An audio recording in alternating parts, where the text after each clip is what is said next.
Salut tout le monde, j'espère que vous allez bien. Donc aujourd'hui on part sur une espèce que vous avez déjà vu sur la chaîne, hein, mais ce n'est plus le même setup. Donc on part sur les Diacama rugosum, donc les petites fourmis qui piquent bien fort.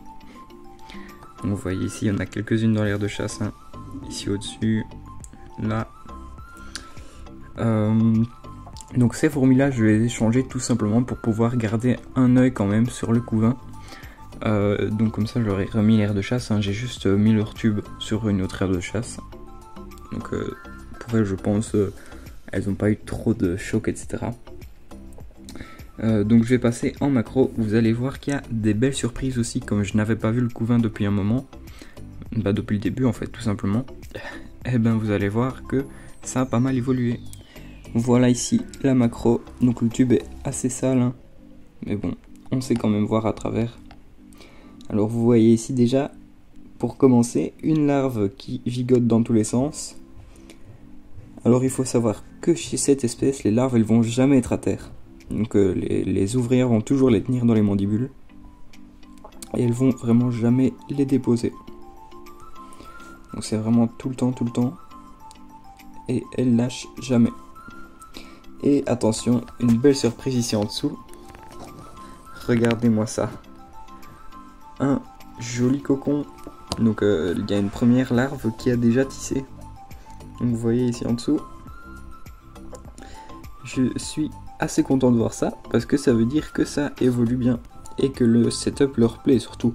Parce que quand j'ai déménagé, quand j'ai changé l'aire de chasse, il n'y avait pas de cocon quand j'ai regardé. Donc ici aussi je pense, là on peut voir des œufs ou des petites larves, voilà. Comme je disais, hein, dans les mandibules d'une ouvrière toujours. Jamais par terre chez elles, hein. Je sais pas du tout pourquoi elles font ça, mais bon, c'est une petite manie chez elles. Je vais essayer de vous montrer si c'est possible l'autre partie du couvain. Ah voilà, ici en dessous on peut voir encore des larves, plein d'œufs, plein de larves. Ah bah ici elles sont sur le sol. Donc c'est bizarre. J'ai entendu dire qu'en fait elles les mettaient jamais sur le sol. Et ben visiblement c'est faux. Et voilà, regardez, là on les voit bien. Si ça fait le focus, bien sûr. Voilà, ici en dessous. Les larves, les œufs. Donc ça gigote, hein. Je pense que je vais leur donner une blatte dans pas très longtemps. Peut-être tout à l'heure ou demain. Parce que sinon, ça ne va pas le faire. Donc ouais, les larves elles vont directement se nourrir sur les proies, hein, chez elles. Donc faut faire gaffe de nourrir souvent avec des insectes.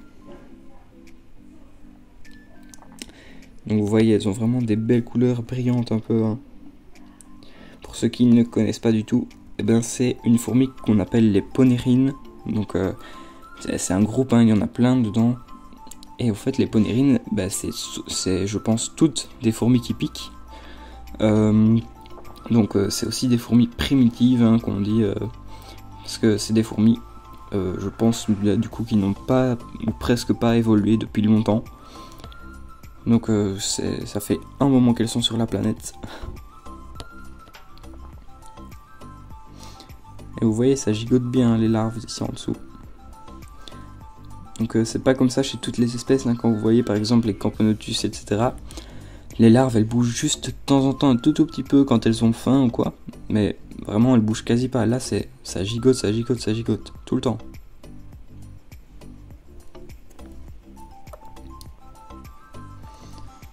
Allez, et donc voilà.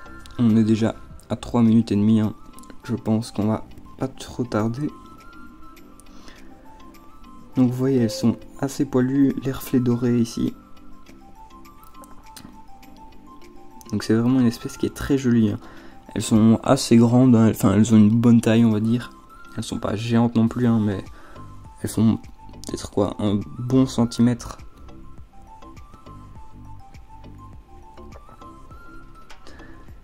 Donc ce que vous pouvez remarquer aussi comparé aux autres fourmis, c'est qu'elles ont des yeux plus grands. Donc ça c'est toutes les ponérines qui ont des yeux plus grands. Et donc en fait c'est tout simplement pour la chasse, parce que les ponérines, elles vont presque toutes chasser, et principalement du vivant, donc c'est bien mieux je pense pour elles de donner du vivant.